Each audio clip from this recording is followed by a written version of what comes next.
لباوس الملقب تداوس يهوذا ليس الإسخريوطي، واحد من تلاميذ المسيح اللي ذكرنا انه بيتمتع بثلاث ألقاب، زي سمعان بطرس الذي لقب بصفا كان بيتمتع بثلاث أسماء أو ثلاث ألقاب. لباوس أيضا وهو ملقب تداوس أو سداوس وهو اسمه يهوذا، بس غالبا علشان لا يختلط مع يهوذا الإسخريوطي اللي سمعته ليست جيدة فأخذ لقبين مش لقب واحد.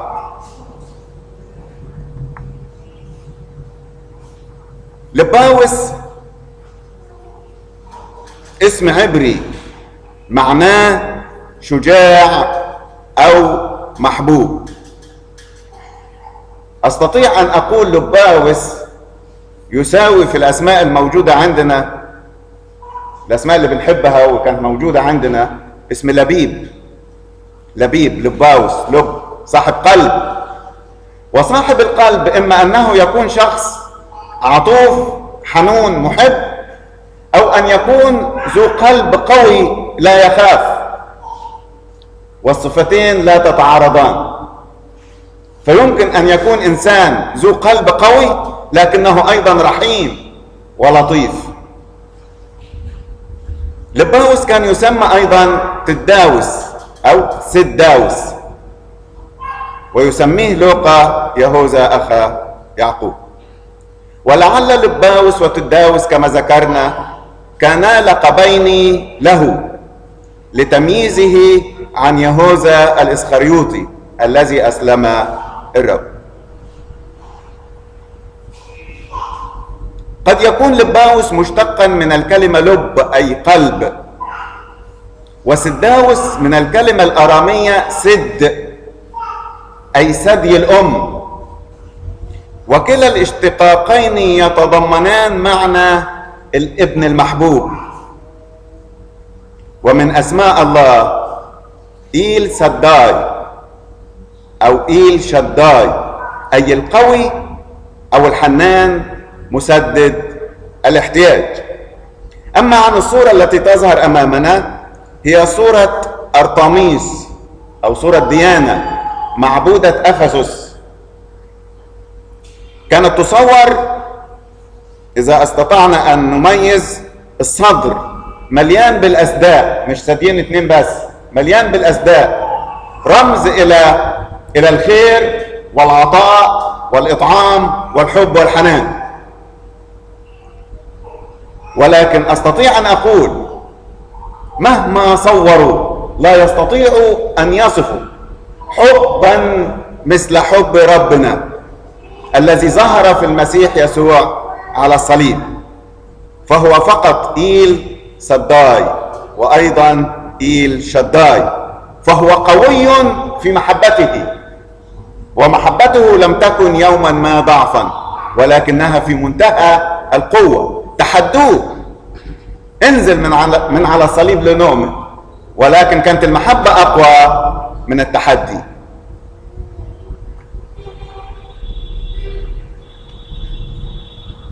أسداء عن أسداء تفرق، فيمكن أن يصور إبليس نفسه أنه عنده حنان خاص وعنده حب وعنده جمال وعنده أشياء كثيرة، ولكنه كأفعى يريد أن يثبت للناس أنه يستطيع أن يعطيهم ويشبعهم ولكن من حرام، يستطيع أن يطعمهم ولكن من منهل ليس طاهرا.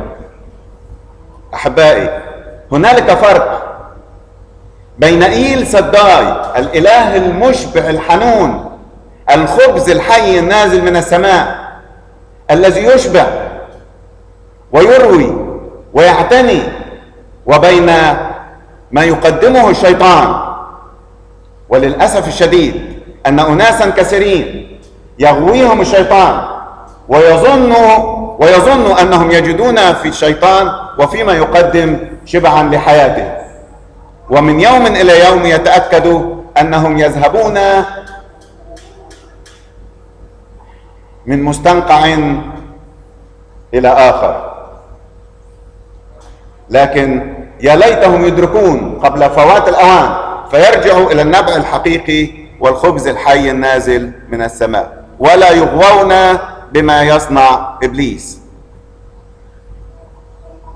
نرجع للباوس الملقب تداوس، ذلك الشخص اللبيب صاحب القلب الكبير الذي يلقب أيضا بسداوس، صاحب الكلمة الحية التي أخذها من فاديه ويقدمها للآخرين، فقد كرز بذلك في بلاد ما بين النهرين، وبلاد العرب أو العرب وبلاد فارس، ويبدو أنه أنهى حياته شهيدا في إحدى مدن بلاد فارس.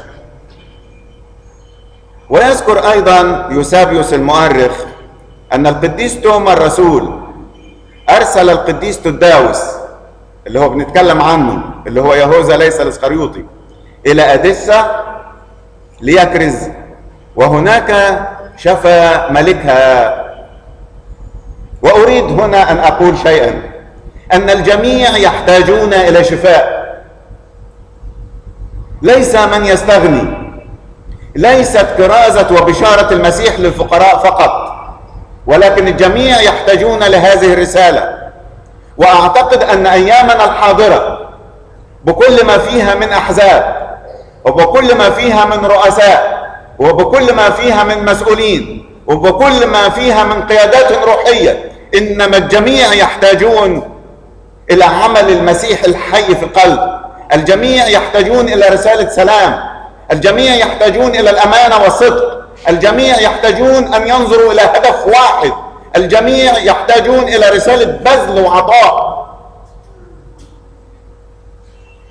امتلأت هذه الأيام بأن كل شخص بمفرده أو بحزبه أو بجماعته أن يستجلب الفائدة إلى نفسه وإلى أقرب الناس إليه، ولكن قلما يفكر الناس في هذه الأيام أنهم يفكرون في الغير. الله يستطيع أن يحول الفقراء كما الأغنياء والبسطاء كما الملوك، يستطيع أن يغير الجميع، يستطيع أن يغير الأطفال، حتى الأطفال، ويغير الكبار. ربما كان الأطفال أقرب إلى الرب، وهو قد دعاهم، دعوا الأولاد يأتون إليه، ليس من إنسان بعيد، لا في السن ولا في المكان ولا في أي شيء كان. نعمة الله تستطيع أن تجذب الجميع. فكرز أيضا في أوروبا وفي بلاد سوريا، فآمن كثيرون على يديه، وقد نالته من اليهود والأمم إهانات وعذابات كثيرة.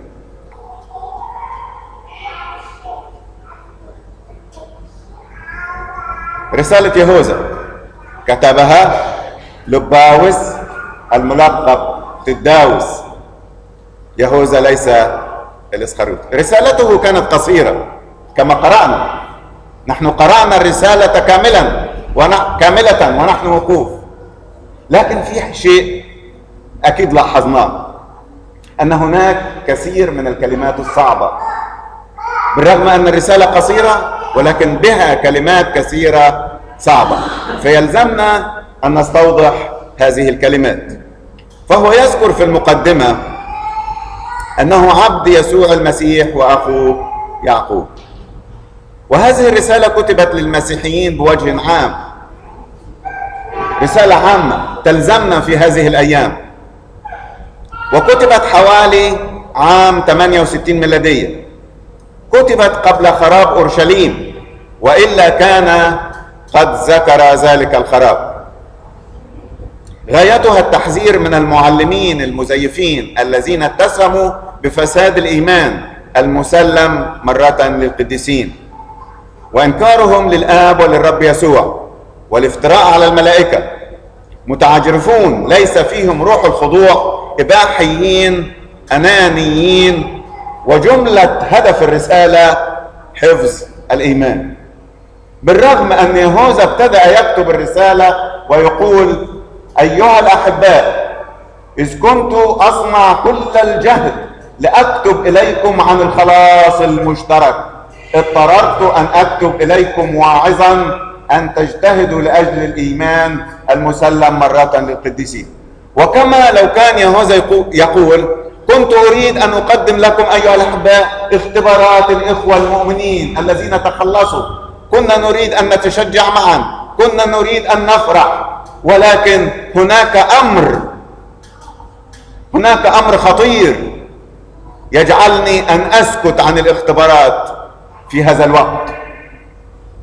لأن يهوذا شعر أن هناك معلمين كذبة، أن هناك تعاليم غريبة دخلت، فالتفت لكي يصحح هذا الوضع وأجل موضوع ذكر الاختبارات.